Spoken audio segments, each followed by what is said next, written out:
buenos días, mi nombre es Juan Francisco Ramos Telles y en el día de hoy les voy a hablar acerca del artículo 1, hábitos de estudio. Bueno, en el artículo nos hablan sobre los hábitos de estudio, pero ¿qué son los hábitos de estudio? Bueno, los hábitos de estudios es una secuencia de acciones que se realizan de manera constante, ya sea diaria, semanal o mensual, con una constancia continua. En el cual el estudiante busca a través de mejorar sus habilidades académicas, de aprendizaje, de redacción, entre otras, siempre buscando la mejoría académica. Bueno, el artículo nos habla de varios temas, pero ¿cuál es el principal objetivo de este?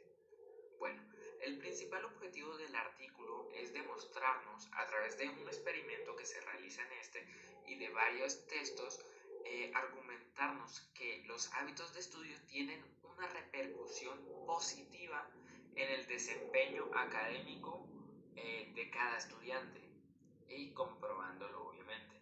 Pero en este artículo también se ve un problema, se evidencia una problemática, y es que la mayoría de estudiantes no tienen hábitos de estudio, lo cual supone un problema para su crecimiento académico.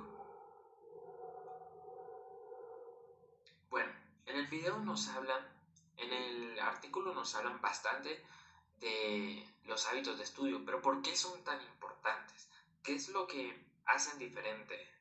Bueno, para esto vamos a analizar en el siguiente caso. Aquí observando las diapositivas nos podemos dar cuenta que una persona, un estudiante con hábitos de estudio va a tener un rendimiento superior a nivel académico, va a tener un mejor manejo del tiempo, va a tener una mayor disciplina, una mayor constancia y como tal va a tener un desarrollo personal a nivel profesional y académico muy superior. En cambio, si lo ponemos en contraste con una persona, un estudiante sin hábitos de estudio, que normalmente procrastina o así, entre otras cosas, vamos a evidenciar un rendimiento académico muy por debajo del otro estudiante. También vamos a observar que se va a enfrentar a distintas problemáticas, ya sea como la deserción académica, problemas de aprendizaje, entre otros. Bueno, ya les había comentado previamente del estudio que se realizó en el artículo, pero ya más viéndolo a fondo, ¿qué fue lo que se hizo? ¿Cuál fue la metodología que se adoptó en este estudio? Bueno, tenemos que se realizó un tipo de investigación de diseño no experimental. ¿Qué quiere decir esto? Que no se alteró para nada las condiciones en las que estaban los estudiantes, simplemente se dedicaron a observar. Esto en un periodo se realizó en 2007, la recolección de datos con una muestra de 60 estudiantes de la Universidad Nacional Mayor de San Marcos. ¿Cómo se evaluaron? ¿Qué tomaron en cuenta? Bueno, se evaluaron 5 dimensiones. Entre estas están forma de estudio, resolución de tareas, preparación para exámenes, forma de escuchar la clase, acompañamiento durante el estudio. Todos esos son criterios que se tienen en cuenta para hacerlo lo más real posible el estudio y que se pueda realmente obtener resultados veríficos. También se tuvo en cuenta obviamente el rendimiento académico de estudiantes con y sin hábitos sin estudio. Posteriormente se realizó un análisis estadístico. Se utilizó el coeficiente de correlación de Roche-de-Sperman, ideal para datos ordinales o no paramétricos. Nos dan el nivel de significancia A igual 0.05, para lo cual se plantean hipótesis. ¿Cuál será la regla de decisión que va a determinar si el experimento arroja uno u otro resultado? Pues con eso tenemos la regla de decisión, en el cual si P es menor a 0.05, que es el nivel de significancia, se rechaza la hipótesis y se acepta que existe una relación significativa entre las variables, en este caso hábitos de estudio y desarrollo académico, resultados. Principales dimensiones evaluadas. Bueno, aquí en el mapa mental que realicé vemos las 5 dimensiones que mencioné anteriormente: acompañamiento al estudio, forma de estudio, resolución de tareas, escuchar la clase, preparación para exámenes. Pero más o menos, ¿en qué se basa cada uno? Bueno, en forma de estudio, ellos evaluaron toda la forma en el que el estudiante estudiaba, si tomaba apuntes, si realizaba escritos, si leía, si hacía tales y tales cosas, qué acciones tomaba en su forma de estudio para poder evaluarlo. En resolución de tareas, lo más de lo mismo. Se evalúa cómo el estudiante resolvía las tareas, y no solo cómo, sino en qué tiempo, cómo manejaba su tiempo, cómo manejaba las temáticas de esta tarea y la calidad, pues claro, de estas mismas. Preparación para exámenes. Se tomaba en cuenta si el estudiante estudiaba a último minuto, no estudiaba, se distraía, realizaba informes o escritos para estudiar, que si era capaz de recordar lo que había estudiado, lo que había aprendido. Escuchar la clase. En esta se tomó en cuenta cómo el estudiante se comportaba dentro del aula de clases, que si tomaba apuntes, que si era capaz de prestar atención, que si era capaz de reflexionar y entender lo que se le estaba explicando en clase, entre otros.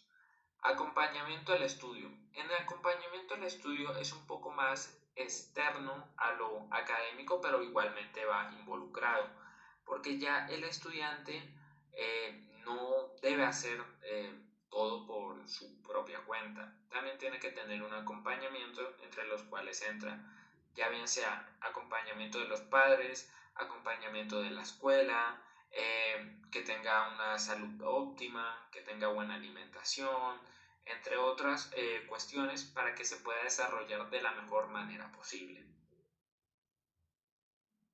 Bueno, pero después de realizar ese experimento, esa investigación, ¿qué resultados arrojó?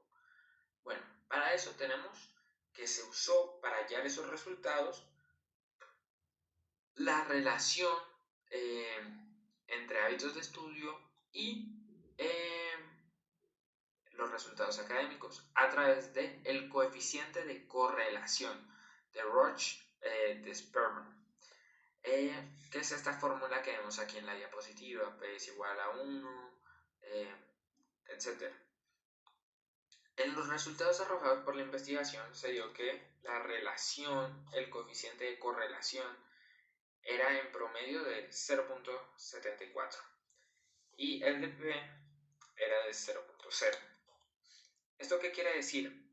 Que existía una correlación positiva y significativa.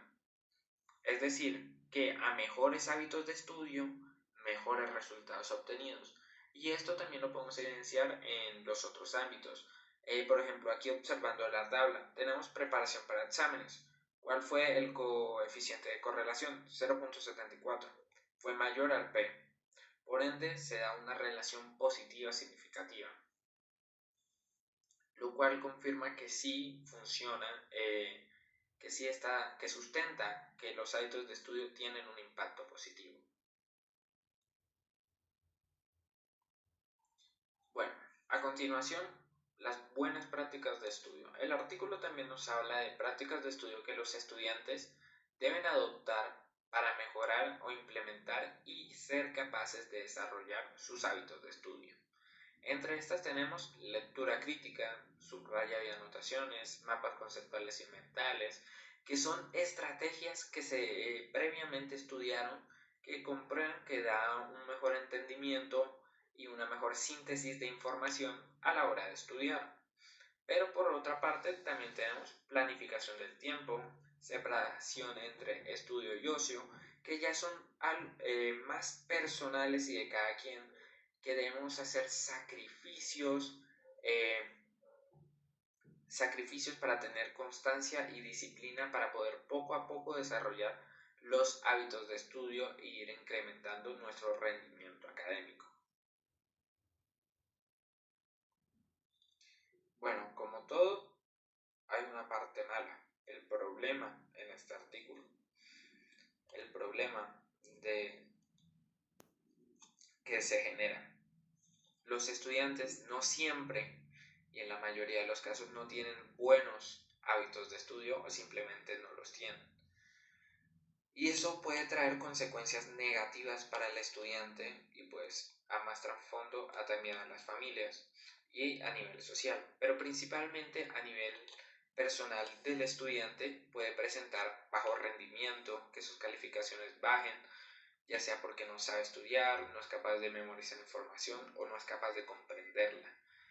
Deserción escolar, que el estudiante ya decida que la escuela no es lo suyo, que no le va bien, que no es capaz de entender, no tiene disciplina, no tiene hábitos de estudio, ni nada que lo acompañe, que lo haga mejorar, y esté acá frustrándose y optando por la deserción escolar. Falta de liderazgo. Esta es una característica que vemos que se hace ausente cuando no hay hábitos de estudio, ya que esta afecta directamente lo que es la disciplina, la autonomía y ser capaz de dirigirte a ti mismo. Es una prueba de ser capaz a futuro de poder dirigir a otros, y sin hábitos de estudio es muy difícil. Y por último, dificultad para el aprendizaje autónomo. Principalmente los hábitos de estudio se enfocan más en el aprendizaje autónomo, estudiar tú personalmente, ya sea con un libro, internet, así, pero no tanto con la ayuda del profesor. Por eso si no tienes buenos hábitos de estudio, va a ser difícil que logres aprender bastante por tu cuenta. Bueno, para concluir esta presentación, mi reflexión final o conclusión de este artículo es que los hábitos de estudio sí tienen, y se comprobó, que sí tienen un efecto positivo en el rendimiento académico y desarrollo personal de los estudiantes. Pero los hábitos de estudio no se desarrollan del día para la mañana, y como evidencia el artículo, la mayoría de estudiantes no tienen hábitos de estudio. ¿Y esto por qué se da? El desarrollo de hábitos de estudio no es algo que pueda hacer o que se deba hacer únicamente por parte del estudiante. Este estudiante también tiene que tener acompañamiento, tiene que tener un apoyo por parte de instituciones, ya sea universidad, del colegio, ya sea de la misma familia, apoyo de esta misma. Pero también es importante la parte personal, es importante que este alumno esté dispuesto a hacer un esfuerzo, a hacer un sacrificio, a ser disciplinado para poco a poco ir desarrollando estos hábitos de estudio. Empezar con unas buenas prácticas de estudio, ir así implementando, creando horarios, organizándose, aprendiendo a manejar mejor el tiempo, para así poco a poco, sin que se dé cuenta, ir desarrollando estos hábitos de estudio y que su nivel académico y desarrollo personal pues aumente. Bueno, en referencias, pues las únicas referencias que usé imágenes obviamente sacadas de internet, pero como tal de referencias de fuentes de información, la única utilizada fue el artículo asignado, el hábitos de estudio y su relación con el rendimiento académico de los estudiantes de la Universidad Nacional de San Marcos. A partir de este documento puedes realizar toda la extracción de información, conceptos, etc. Bueno, eso fue todo por esta presentación, y profe, si se